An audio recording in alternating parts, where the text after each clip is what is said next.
안녕하세요 청년아포솔 여러분, 베스트 성경대학 민수기 두 번째 시간입니다. 지난 1강 잘 들으셨나 모르겠습니다. 아직 출발도 안 했어요. 사실은 1장부터 9장까지 출발을 위한 준비 과정이었고, 여러분들 알다시피 7장부터 9장까지는 다시 회상하는 장면으로 돌아가서 출애굽기의 성막이 완성되었던 그곳에서 우리가 어떻게 하나님께서 도우셨고 어떤 준비를 해야 되는지를 짚어보는 시간이었습니다. 그쵸? 민수기에서는 특별히 반복이 굉장히 많이 등장합니다. 그것은 뭐냐?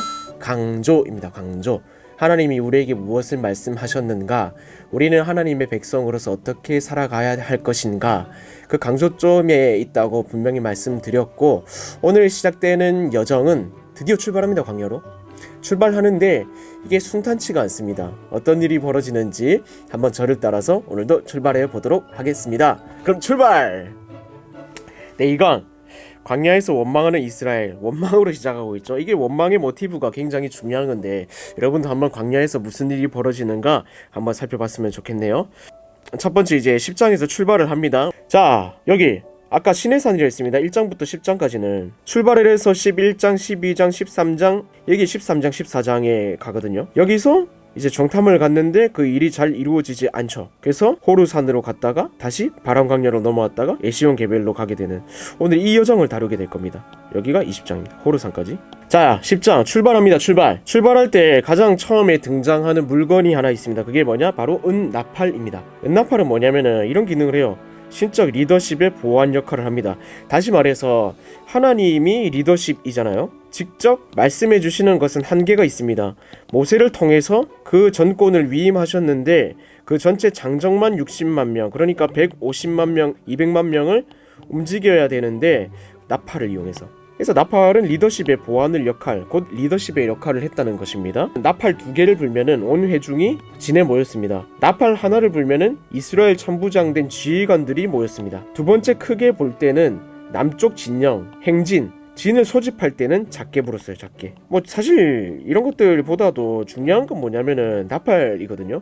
나팔은 하나님의 리더십의 보완 역할을 했다라는 것을 보여주고 있다는 것이 여기서 핵심입니다. 8절부터 10절을 성경 펴놓고 보고 있죠. 8절부터 10절을 한번 보시겠어요? 거기 보면은 나팔 사용 지침을 얘기해요. 이건 누가 부냐? 아론 제사장 계열. 아론과 그의 아들들이 붑니다. 즉 제사장의 정권이라는 것이 중요합니다. 전쟁을 할 때도 씁니다. 10절에 보시면은 절기에도 사용이 된다라고 말하고 있습니다.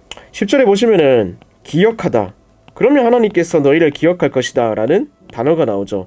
기억하다, 자카르라는 히브리어로 적혀지는 단어가 출애굽기에서도 나온 중요한 개념입니다. 출애굽기에 뭐라고 말하냐면은 그들을 기억하셨더라 라고 나오거든요. 그게 이제 하나님의 약속과 언약의 성취를 위한 하나님을 역사의 중간에 데리고 오는 그런 모티브로 사용되는 게 바로 기억하다라는 단어라는 거예요. 그래서 본격적으로 출발을 해요. 언제 출발했느냐? 2년 2달 20일 이때 딱 출발합니다. 출발! 그래갖고 바람광야에 도착합니다. 여기가 바람광야예요. 그러니까 바람광야의 범위가 되게 넓어요.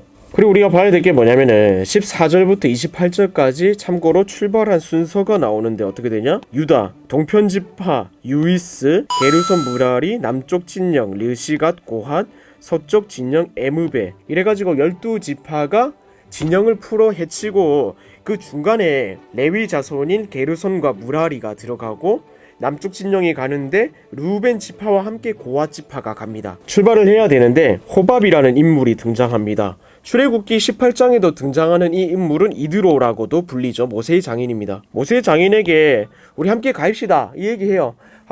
장인어른 힘들어요. 함께 가입시다 막 이 얘기하거든요. 왜냐면 출애굽기를 보면은 18장 21절을 내가 띄워놨는데 모세가 막 갔는데 너무 힘들어요. 장인어른 못하겠어요 이러는데, 야 혼자 하지 말랬잖아. 사람을 세우면 될 거 아니야. 이래가지고 천부장, 백부장, 50부장, 10부장을 세우는데 혁혁한 공을 세운 사람이 바로 이드로거든요. 그래서 이번에도 호밥에게 같이 가자고 하는 거예요. 왜냐?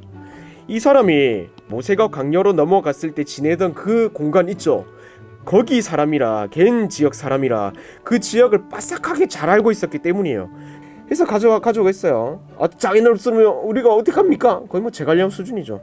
그러면서 가는데 어떻게 가냐? 구름을 따라갑니다. 구름이 떠서 움직이면 따라가고 구름이 멈추면 진을 그대로 딱 풀어헤칩니다. 풀어가지고 그 진영 있죠? 여기서는 진영 풀어가지고 움직이고 개고무가 막 그 장막 해체된 거 막 가지고 막 움직이고 기억나요? 게르손 뭐 움직였습니까?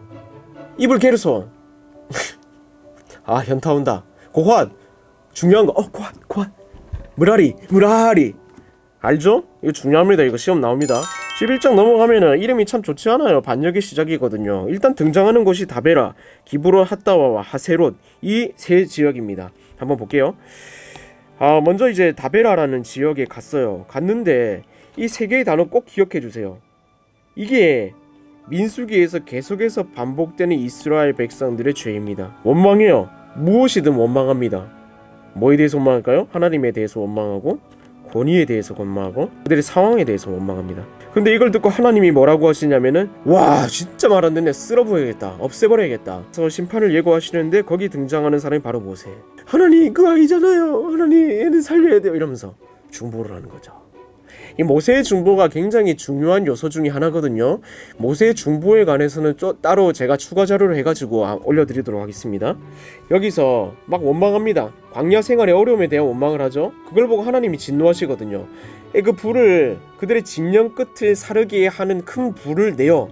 이들이 굉장히 200만 명이 되는 큰 대형을 갖춘 진영이기 때문에 굉장히 많은 어려움을 야기했다는 겁니다.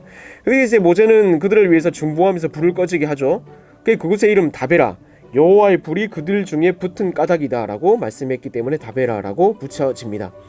사실 이거는 맛보기입니다. 맛보기. 이들의 원망이 얼마나 지속되고 있는지 맛보기로 볼 수가 있어요. 두 번째 넘어가면 이 장에서 두 번째 바로 이제 원망하는 게 뭐냐면 메추라기에 관한 먹을 것입니다. 먹을 것. 이 원망에 좀 다른 점이 있어요. 이게 이스라엘 백성들이 원망이지만은 성경에 보면은 다른 인종의 원망이라고 나오거든요. 여기서 말하는 게 우리가 이스라엘 백성으로서 애굽에서는 생선과 오이와 참외와 부추와 파와 마늘을 실컷 먹었는데 하는 원망을 한단 말이에요. 근데 진짜 이들이 이랬을까요? 그들은 노예 신분이었단 말이죠. 회상은 약간의 허구와 거짓말이 섞이는 거 알죠? 내가 다 뻥입니다. 그래갖고 잘못 왜곡된 기억이 그들의 지금 어려움을 덮고 있는 거예요. 우리가 이랬었는데 그랬었나? 그랬어. 기억은 안 나는데 그랬는가 보다. 이건 뭐야? 이러면서 특히나 이제 다른 인종이 이 원망을 선동하고 있다는 것. 사실 7절에 보면은 만나의 모습이 묘사되는데 아주 맛있게 묘사가 됩니다. 근데 이들의 원망 뭐라고 말하냐면은 이제는 우리의 기력이 다 이 만나 외에는 보이는 것이 아무것도 없도다니 실증이 났다는 거죠. 실증.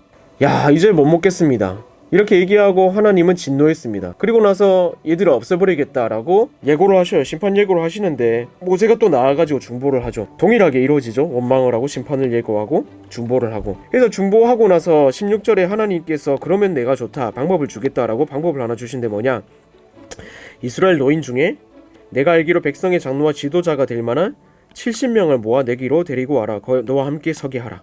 70명의 지도자를 뽑아라 라고 말씀합니다. 우리가 누님끼리 가는 게 노인이라는 거죠.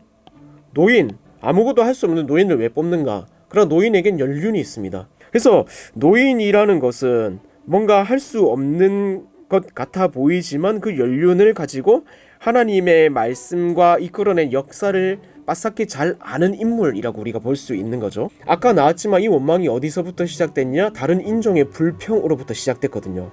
막 선동을 한 거죠. 그러니까 그 선동을 막아설 수 있는 모세편 70명을 하나님께서 허락해 주신 겁니다.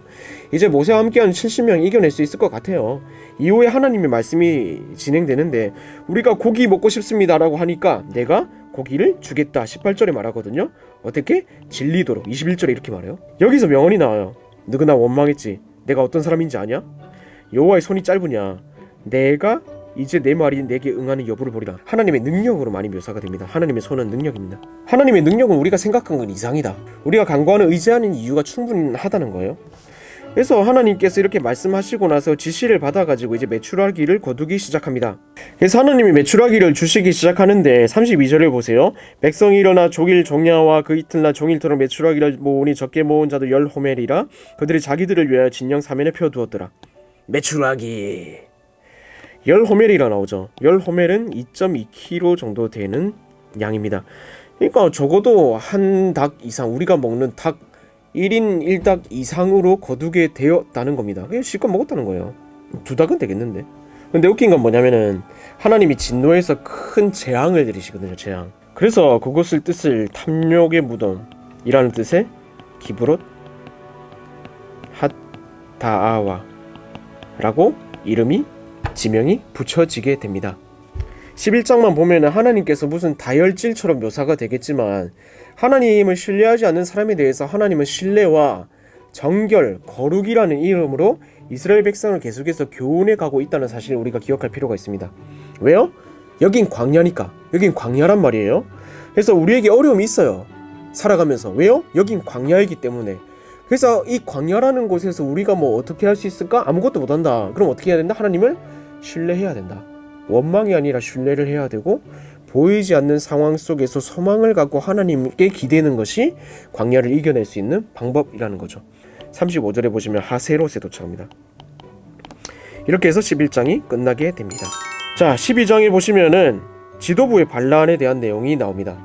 야, 리더십이 이렇게 반란과 원망의 자리에 섰다는 것은 굉장히 뼈아픈 일일 뿐만 아니라 이스라엘 전체가 요동할 수 있는 일이기 때문에 12장 한번 보세요. 일단 아까 어디까지 갔다고 했죠? 11장에서 다베라, 불이 났죠? 기브로 핫다와 메추라기, 하세롯 여기에 도착했습니다. 여기서부터 시작해요. 처음 시작을 어떻게 말하냐면 1절에 모세가 구스 여자를 취하였더니 그 구스 여자를 취하였으므로 미리암과 아론이 모세를 비방하니라 라고 나옵니다. 구스 여자는 정확하게 어디 여자인지 나오지 않습니다. 그러나 이방 여자인 것은 확실합니다. 구스 여자에 관해서 제가 위에 보이시죠? 이렇게 올려놨습니다. 구스 여자 1절에 보세요. 모세가 비방을 당하는데 이유가 뭐냐? 구스 여자를 취했기 때문에 아내를 삼았다는 이게 비방거리가 되었습니다. 왜일까? 이유는 나오지 않습니다. 근데 한번 추측해 보건대 이방 여자이니까. 두 번째, 지도부 사이에 돌이 굴러왔잖아요. 돌. 지금 지도부가 누구냐면은 미리암과 아론이. 미리암 누구요? 누나. 아론 누구야? 형. 그러니까 가족들하고 일하면은 굴러온 돌, 이방인, 우리 가족 아닌 사람 여러가지 이유들을 가지고 원망했겠다라는 추측을 해볼 수가 있죠. 근데 이방인이라고 해서 부정하지 않아요. 왜냐면 유월절에 관해서 너희 중에 거류하는 타국인들도 유월절을 지킬 수 있다. 그리고 정결의 규례를 따라 너희와 같이 지낼 수 있다 라고 하나님이 분명히 말씀하셨고 너희는 이방인이고 나그네인 걸 기억하라. 그리고 그들을 압제하지 말라 라고 말씀하셨거든요. 사실 원망의 이유가 되지 못한다는 거예요. 2절에 보면은 여호와께서 모세와만 말씀하셨느냐 우리와도 말씀하지 아니하셨느냐 하며 여호와께서 이 말을 들으셨더라. 그러니까 이 모습을 보고 나서 이제 모세를 막 원망하는 거죠. 야, 너만 지도자냐? 지금 뭐 하는 건데? 우리한테도 말씀하시는데 야, 잘됐다. 네가 지금 뭐 하는 거야 지금? 막 이런 식으로 막 원망을 했다는 거예요. 근데 하나님이 이런 말씀하시죠. 3절 보세요. 다 같이 읽겠습니다. 이 사람 모세는 온유함이 지면의 모든 사람보다 더하더라. 모세를 택한 이유, 이 한마디를 일축합니다. 이 온유함이라는 것은 우리가 생각해 볼 때 뭐라고 생각합니까? 자기를 내세우지 않는 겸양 정도로 우리가 이해하고 있지만 여기서 온유는 다시 재정의가 필요합니다. 이들과의 결정적인 차이는 7절에 나와 있습니다. 내종 모세는 그렇지 아니하니 7절에 보면은 그는 온 집에 충성함이라. 충성에 대한 이유가 나와 있어요. 또한 그는 이스라엘 백성들을 향한 중보자였습니다. 자기 목숨을 걸고서라도 이스라엘 백성을 살려주십시오, 회복시켜 주십시오라는 기도하는 자였거든요. 그러니까 영혼을 사랑하고 하나님의 마음보다 더 사랑의 마음을 품은 오히려 분노하지 않고 그것에 감싸 안는 이 모세를 보고 하나님은 온유하다라고 말씀하셨다는 것이죠. 그래서 우리가 한번 스스로 질문을 던져볼 수 있죠. 우리도 온유한 자인가? 아론과 미리암은 하나님의 해막으로 불러요. 그리고 나서 어떻게 되냐면은 5절부터 10절에 보시면은 모세를 비방하는 것을 두려워라 하시면서 미리암은 나병에 걸립니다. 나병에 걸리면 어떻게 되냐면은 부정하거든요. 그래서 7일 동안 진영 밖에 있어야 됐어요. 이게 얼마나 민폐인지 아세요? 진영 밖에 있으면서 이걸 나을 때까지 모든 진영이 대기해야 했습니다. 야, 얼마나 민폐예요? 이러면서 하나님께서 모세는 내가 세운 자 중에 원탑이다. 이런 권위에 대한 도전은 앞으로도 계속됩니다. 자, 잘 따라오고 계시죠? 지금까지는 어려운 내용 아니니까 잘 오셨으리라 믿고 이제 진짜 중요한 내용이 나옵니다. 13장과 14장에 등장하는 정탐꾼과 반란에 관한 이야기입니다. 13장과 14장은 한 묶음으로 보셔야 되거든요. 이게 굉장히 큰 문제를 야기하기 때문이에요. 치명적인 이스라엘이 실수를 하는데 일단은 시내산에서 출발했죠. 다베라, 기브로, 핫다와 하세롯 갔습니다. 바란 광야로 넘어가요. 가데스 바네아에 이르러 가지고 여기서 정탐을 떠납니다. 정탐꾼이 이렇게 나와요. 보세요. 12지파가 정탐을 떠나는데 르우벤, 삼무와 시므온, 사밧, 유다, 갈렙, 이사갈, 이갈, 에브라임, 호세아, 베냐민, 발딜 쭉쭉쭉 나오는데 제일 중요한 사람이 2명 있어요. 누구냐? 바로 유다의 갈렙과 에브라임의 호세아입니다.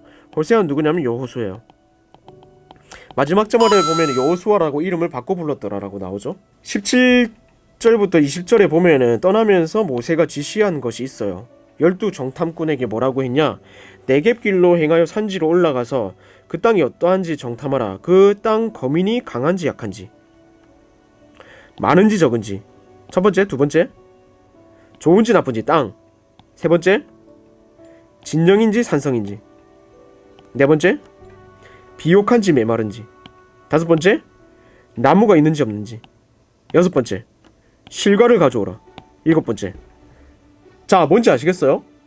그 땅이 어떤가, 그 사람이 어떤가, 과실이 있는가, 어떤 문화와 어떤 풍습을 가지고 어떻게 살아가는가, 전반적인 것을 가지고 의식주에 관해서 정탐을 하고 오라는 거예요. 많은 정보를 가지고 오라는 거죠. 그래서 갑니다. 어기까지? 신광야에서 하맛 어기까지. 그게 어디냐면은 여기입니다.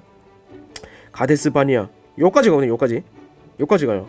요까지 가가지고 요 들러가지고 이래 내려오거든요. 포도를 꺾고 가요. 여기서 포도를 꺾고 온단 말이에요. 근데 이제 정탐꾼이 얘기를 합니다. 갔는데 헤브론에 가보니까 22절에 아낙 자손이 있었습니다. 아낙 자손이 있는 걸 보고 왔단 말이에요. 누구냐면 아히만, 세세, 달메 막 이런 친구들이거든요. 이 친구들이 민수기, 여수와 사사기에도 등장해요. 아낙 자손의 대표적인 이름이니까. 사사기에도 등장하고 막 이렇게 하는데 거인이구나 하면 이 친구들을 떠올리면 되겠습니다. 자, 돌아오고 났는데 문제는 이제 여기서 발생합니다. 잘 다녀왔는데 이제 말하죠. 모세가 야, 좀 어때? 이렇게 물어보니까 뭐라고 하냐면은 대부분 이렇게 말합니다. 젖과 꿀이 흐르는데 이것은 땅의 과일입니다 하고 포도를 딱 내밀죠. 보고 이제 막 하나님께서 젖과 꿀이 따르는 흥에 흐르는 땅에 이렇게 좋아하는데 여기서 의견이 갈립니다. 어떻게 갈립니까? 갈렙과 여호수아는 장난 아닙니다 이렇게 말하는데 그 10명은 뭐라고 말하냐? 31절에 보세요. 우리가 능히 올라가서 그 백성을 치지 못하리라. 그들은 우리보다 강하니라 하고 우리는 메뚜기 같습니다 라고 말하죠. 삼키는 땅이라고 말하거든요. 전쟁을 항상 준비하고 있는 땅입니다 라고 말하는 거예요. 그리고 네피림과 같습니다 라고 말하면서 그들을 묘사하는데 이건 뭐냐? 타락한 자손들의 후예 같습니다 라고 말하는 거야. 과장하면서 이야기하는 거야. 와, 진짜 무서운 사람들이에요. 와, 장난 아니야. 네피림 후손 같아요 이렇게 말하는 거거든요. 그래서 14장으로 넘어가는데 여기서 이제 과관인 게 뭐냐면은 이 이야기를 듣고 어떻게 하느냐? 온 회중이 소리 높이 부르짖으며 백성이 밤새도록 통과가 있더라. 밤새도록 오는 거예요. 야, 이제 죽었다 다 옵니다. 이런 분위기입니다 여러분. 사실은 하나님이 하고자 약속을 주셨고 이제는 앞을 보면서 신뢰하며 한 발자국 내딛는 게 중요한데 이렇게 불안한 말이 들리니까 모두가 동요되었다는 거예요. 우리 마음에 불안감이 있죠. 누구나. 사실은 그래요. 이들뿐만 아니에요. 이럴 때 우리가 어떻게 대처해야 되나? 굉장히 이게 신앙 안에서 결단되는 중요한 자세거든요. 그래서 하나님을 신뢰하고 담대하게 일하는 거 우리에게 필요하다는 거예요. 이게 사실 리더에게 필요한 자질이라고 저는 생각해요. 리더이냐 그냥 평범한 한 사람이냐 여기서 갈리는 거거든요. 분명히요. 그래서 분명한 거는 우리가 모두 리더라는 것인데 우리는 어떠한 태도를 가지고 이 일에 임해야 될 것인가? 그런 분위기를 어떻게 주도하는 자가 되어야 될 것인가? 여기서 분명히 볼 수 있다는 거예요. 우리는 하나님 약속을 의지하고 무슨 일이든지 감당하는 리더가 되어야 한다는 거예요. 이런 말을 하니까 어떻게 했냐면은 8절에 9절에 보면은 하나님께서 우리를 이끌어 주실 건데 한번 보세요. 젖과 꿀이 흐르는 땅이지 않냐. 9절에 보세요. 두려워하지 말라. 우리는 그들의 먹이라. 옛날 성경에 보면은 뭐라고 나오냐면 밥이라고 말하거든요. 밥이 이게 사실은 되게 우리한테 와닿는 단어인데 자주 쓰기도 하고 야, 쟤 밥이야, 껌이야 막 이런 식으로 그들은 먹이야 라고 말하고 있다는 거죠. 보고 어떻게 하느냐? 백성들이 돌로 쳐 죽이려 해요. 돌로 쳐 죽이려 하거든. 돌 가지고 돌 색깔 어딨나? 돌로 죽이려고 하거든요.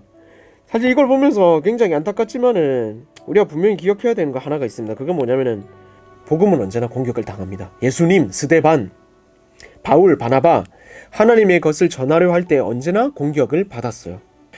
12절에 보시면은 이제 무슨 일이 벌어지냐면은 내가 전염병으로 그들을 쳐가지고 내가 그들보다 크고 강한 나라를 이루겠다라고 모세에게 말씀하셔요. 아까 나왔던 게 그대로 나오는 거죠. 원망, 뭐죠? 원망, 심판 예고, 중보. 모세가 그래서 중보를 하죠. 하나님 안 됩니다. 제발 살려주세요. 얘네들 하나님의 백성으로 하나님 또 인자하시고 자비롭고 은혜를 충만하시고 노하기를 더하시니까 살려주세요. 이러면서 이제 중보 기도를 하죠. 하나님 마음 움직였어요. 그냥 이같이 말해요. 모세가 변명을 하고 중보를 해가지고 멸하지는 않겠다고 말씀하셨으나 그 불순종에 따른 대가를 반드시 받게 될 것이라는 것, 그러나 자비가 풍성하신 하나님께서 여지를 두셨다는 것, 이걸 우리가 볼 수 있거든요.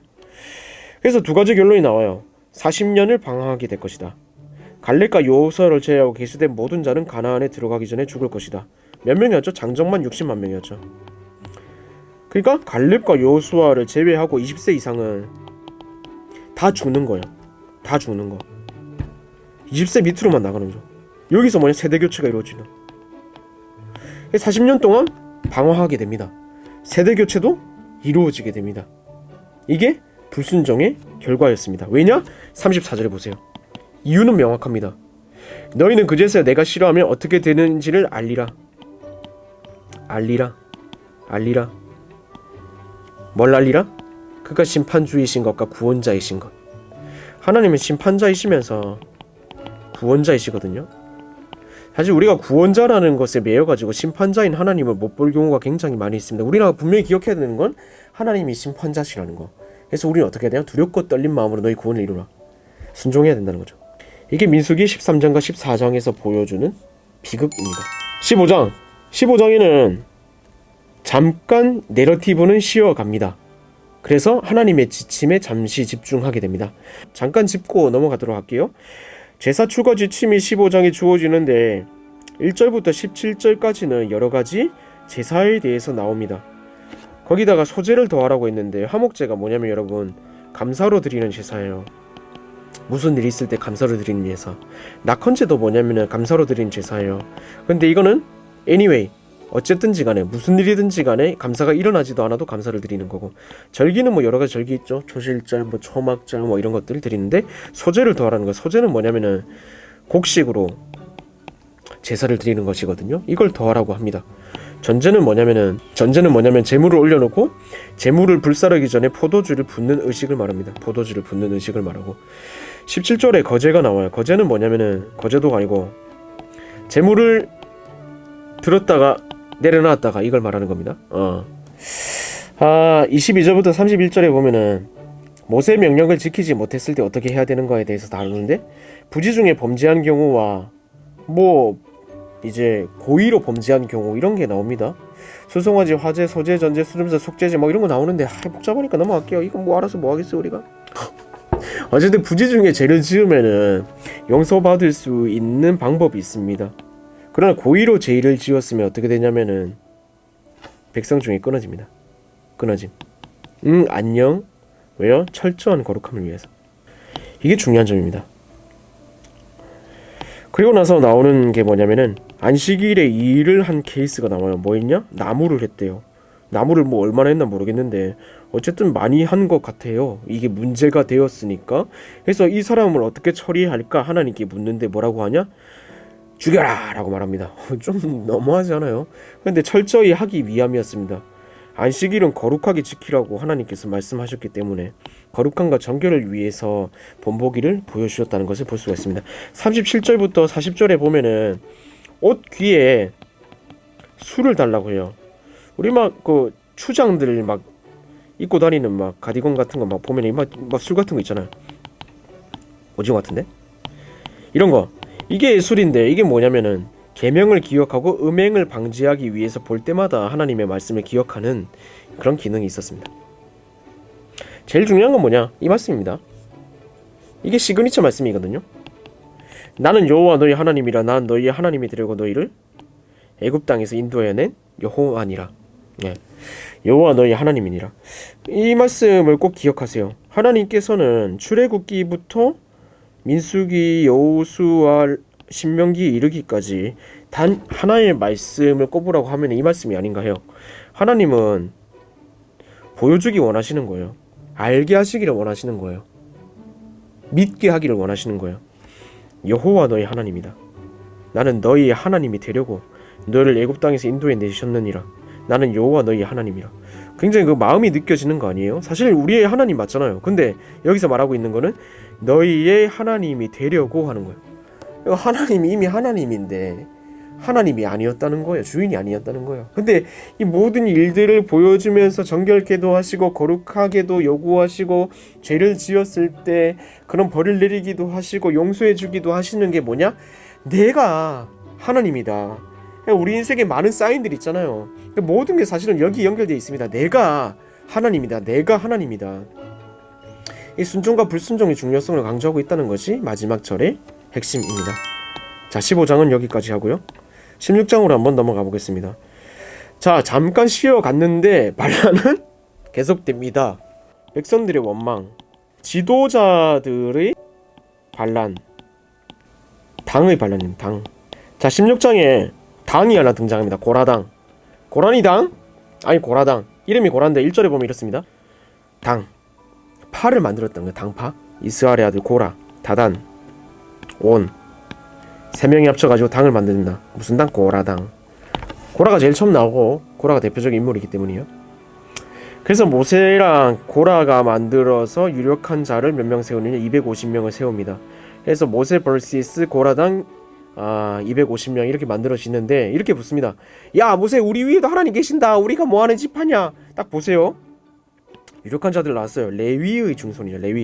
레위가 뭐하는 데죠? 제사장들이죠. 제사장 가문에서 나왔고 르우벤 자손 나왔고 장남이거든요. 유력자들이거든요. 야 한판 붙자. 모세가 그러거든요. 야 알겠다. 향로 가져와. 하나님이 거룩한 향을 피워가지고 진짜인지 아닌지 가리게 해서 거룩한 자들을 하나님이 거룩히 하실 것이다. 거룩히 받는 말은 뭐죠? 부정은 곧 죽음을 뜻하거든요. 야 거룩하게 한 자들은 살려주실 거고 아니면 죽을 거다. 오징어 게임 하자 이거죠. 말을 들을까 안 들을까요? 안 들어요. 응 안 올라가 이러면서 안 올라오거든요. 야 250개 좋은 말을 때 가져와라.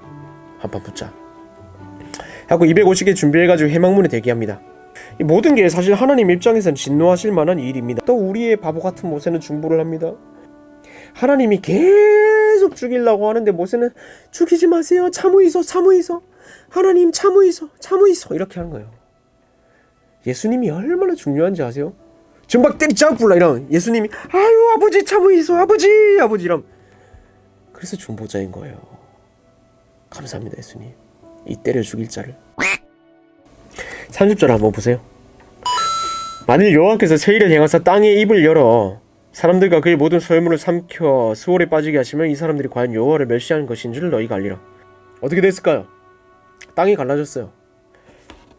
땅이 갈라져서 고라에게 속한 모든 사람과 재물을 삼켰습니다. 그리고 향단에서 나온 불이 250명을 죽였습니다. 게임 끝났죠? 이 향로 250개를 가지고 모세가 어떻게 처리하냐면은 기념물을 만듭니다. 무슨 기념을 만드냐? 제단을 쌓는 철판. 고라와 같은 자손들이 나오지 않게 이것을 보면서 기념할 수 있도록 기념물로 만들거든요. 근데 백성들이 어떻게 반응했을까요? 어떻게 반응했느냐? 원망합니다. 심판을 하시려고 하는데 모세는 또 중보를 해요. 그래가지고 그나마 어떻게 됐냐? 연병이 일어나거든요. 14,700명을 죽이고 끝냅니다. 이 삼박자가 계속해서 반복이 됩니다. 백성은 원망하고 하나님은 빡치시고 모세는 중보하고. 과연 이 사이클을 끊어낼 수는 없을까? 그래서 이 권위에 대한 도전이 계속해서 일어나니까 하나님께서 17장에 이르러서는 아론과 제사장을 불러서 명확하게 하나님의 메시지를 던져주는 사건이 등장합니다. 그게 뭐냐? 아론이 지팡이 사건이에요. 하나님께서 선택한 자를 다시금 백성들에게 보여주시고 확인시켜 주시기 위해서 이 증명을 위한 방법을 사용하시는데 어떻게 하냐? 지파마다 지팡이 12 하나씩을 가져와라. 12개 언약궤 앞에 둬봐라. 택한 사람의 지팡이는 싹이 날 거다 해가지고 지파들마다 지팡이를 다 가져오거든요. 근데 지팡이가 몇 개일까요? 문제. 바로 13개예요. 왜 13개냐? 12지파 플러스 레위 레위는 지파에 안 들어가거든요. 그래서 13개가 나온 건데 이 지파 중에 어디만 싹이 났을까요? 바로 아론의 지팡이. 8절 보세요. 이튿날 모세가 증거의 장막에 들어가 본즉 레위 집을 향하여 낸 아론의 지팡이에 움이 돋고 순이 나고 꽃이 피어서 살구나무 열매가 열렸더라. 오, 장난이죠. 이거 지팡이에 뭐가 열려 이렇게 해가지고 이래 이파리가 나가지고 열매가 아롱아롱 이렇게 맺혔다는 거예요. 이게 하나님의 택하심의 증거가 아니면 뭐가 증거겠어요. 이거 죽었는데 지팡이가 뭐 야 거기 살아있어 죽은 거지? 아론과 그의 자손들이 하나님께서 택해 주신 백성들이다라는 것과 그 역할이 증명이 되는 거죠. 그래서 이걸 이제 계속해서 기념하고 눈으로 보여주기 위해서 이게 어디로 들어가냐면 언약궤에 들어갑니다.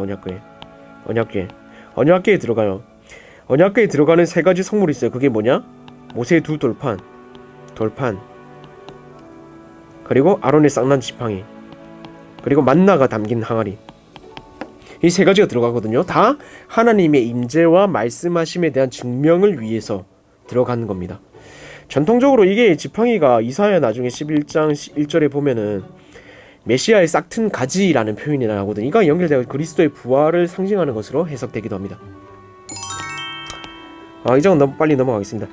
자, 18장에는 제사장과 레위인의 직무에 대해서 다시금 나오는데 이게 뭐겠어요? 왜 17장에 보세요. 16장에 권위에 대해서 도전을 했죠. 17장에 제사장을 다시 세우죠. 그리고 18장에 이르러서 야 제사장이 내가 세운 사람들이잖아. 이들이 해야 되는 일이 이거야 라고 다시금 확인시켜준 장이라는 거예요. 18장에 보세요. 제사장과 레위인이 모두 제사장 아니냐 라고 말할 수 있는데 제사장은 아론과 그의 자손들을 말해요. 그래서 역할이 달랐어요. 보세요. 이들 레위인은 성막에 들어갈 수가 있어요. 성막에서 일어나는 일들을 모두 감당할 수 있거든. 그러나 성소에는 들어갈 수 없어요. 아론의 아들들 제사장들은 성막에 들어갈 수 있고 성소에 들어갈 수 있었어요. 이게 제사장과 레위인의 결정적인 차이였습니다. 그러니까 제사장이 해야 될 일을 레위인이 할 수 있었을까? 못해요. 레위인이 할 수 있는 일을 제사장이 할 수 있었을까? 할 수 있어요. 이런 큰 차이가 있습니다. 그리고 제사장의 몫에 대해서 조금 다루는 부분이 있는데 이건 뭐냐면은 몇 가지가 있어요. 지성물 중에 불사르지 않은 건 먹어도 되고 제사장으로 가는 거예요. 이게 처음 익은 모든 열매를 먹어도 되고 처음 태어난 소나 양, 염소, 고기 받쳐진 것 피는 뿌리고 기름은 불사르지만 거기 이제 남는 고기는 먹어도 된다. 제사장 것이다 라고 얘기하고 있고요. 초태생이 있는데 초태생은 태어나고 나서 하나님께 바쳐줘야 되지만 사람은 못 바치잖아요. 그래가지고 장자입니다. 장자, 남자. 처음 태어난 남자를 레위인에게 죄를 속죄받기 위해서는 성소의 5세계를 내면은 그것이 생명값으로 대치될 수가 있다라고 성경에서 말하고 있는 거예요. 이걸 가질 수가 있었습니다. 거제로 드리는 들었다 놨다 모든 성물을 가질 수 있다라고 말하고 있어요. 19절에 보면은 이것은 영원한 소금 언약이라고 나오거든요. 소금은 보존의 역할을 하죠. 영원하다는 겁니다. 11조에 대해서도 잠깐 언급해요. 레위인들은 11조를 내야 됐을까요? 안 내야 됐을까요? 레위인들도 11조를 내야 했습니다. 모든 백성들을 내지만 특별히 레위인은 근데 가진 것이 없잖아요. 그래서 11조를 어떻게 내냐면은 각 지파들이 낸 11조 그 안에서 취한 것의 11조를 다시 내야 됐어요. 11조 중에 거제물은 제사장에게 가요. 제사장에게 가고 레위 자손들은 11조를 냅니다. 이렇게 해서 제사장들과 레위인들의 직무가 다시 정리가 되는 거죠. 19장 다 왔습니다 여러분. 19장 보세요. 붉은 암송아지에 대해서 나오는데 붉은 암송아지라고 말할 때 붉은 암송아지라는 것은 붉은색, 정결 기능이 있다는 피를 상징했습니다. 그래서 붉은 암송아지를 잡을 때 제사장 엘르아살은 진영 밖에서 잡아요. 아론의 아들. 잡는 과정은 다음과 같아요. 잡는데 뭐 방법까지는 안 나와 있는데 일단 잡아요. 그래서 나오는 피 있잖아요. 피를 찍어가지고 해막 앞에 7번 뿌립니다. 그리고 가죽과 고기와 피와 똥은 불살라요. 여기다 불사를 때 뭘 추가하느냐? 백향목, 우슬초, 홍색실을 추가해요. 이건 정결 위한 거거든요. 우슬초가 뭔지 한번 찾아봤는데 약간 이런 식의 풀들 있죠. 이런 식의 불들. 그래가지고 물을 잘 머금을 수 있는 거. 그래가지고 물을 뿜을 때 정결 의식을 사용할 때 우슬초를 많이 사용한다 성경에 나와 있거든요. 히썹 뭐 이렇게 말하는데. 어쨌든 이렇게 해서 이제 붉은 암송아지를 잡는 방법에 대해서 나와 있고, 시체 만진 자는 7일간 부정합니다. 만약에 가족이 죽어가지고 그 장막 안에 집안에 가족들이 다 있었다. 다 7명 있었으면 8명 있었으면 9명 있었으면 다 부정하게 됩니다. 3일과 7일에 잿물로 정결하게 하는데 어떻게 하느냐? 우슬초에 정결한 물을 적셔서 정결. 기구와 사람이 뿌려요. 막 뿌려. 정결한 물은 적셔가지고. 그러면 정결해집니다. 이런 규례에 대해서 나와 있어요. 자, 드디어 20장입니다. 대망 20장. 오늘은 빨리 끝났네요. 그쵸? 20장. 물과 죽음에 대해서 나와 있어요. 지금까지 여정을 한번 볼게요. 신의 산에서 출발했죠. 다베라 기보 다따와 하세로 12장에서 간 거 기억나시죠? 12장에서도 계속 있다가 14장에 가데스 바네아로 이동합니다. 그리고 정탐꾼을 보내서 여기까지 쭉 갔다가 헤브론에서 포도를 가지고 다시 돌아와요. 그리고 나서 계속해서 뺑뺑뺑 돌거든요. 일단은 많은 시간이 흘러요 이미. 왜냐면 여기서 40년의 시간이 지나갔기 때문이에요. 일단 가데스 바네아 여기서 미리암이 죽습니다. 그리고 나서 여기 보시는 호르산에서 아론이 죽습니다. 이런 사건이 등장하는데 중요한 건 뭐냐? 이곳에 등장하는 무리바라는 지역에서 굉장히 충격적인 사건이 벌어진다는 거예요. 그래서 20장이 중요한 이유가 이 무리바 물 사건 때문입니다. 한번 볼게요 내용을. 물과 죽음. 미리암이 죽습니다. 가데스 바네아.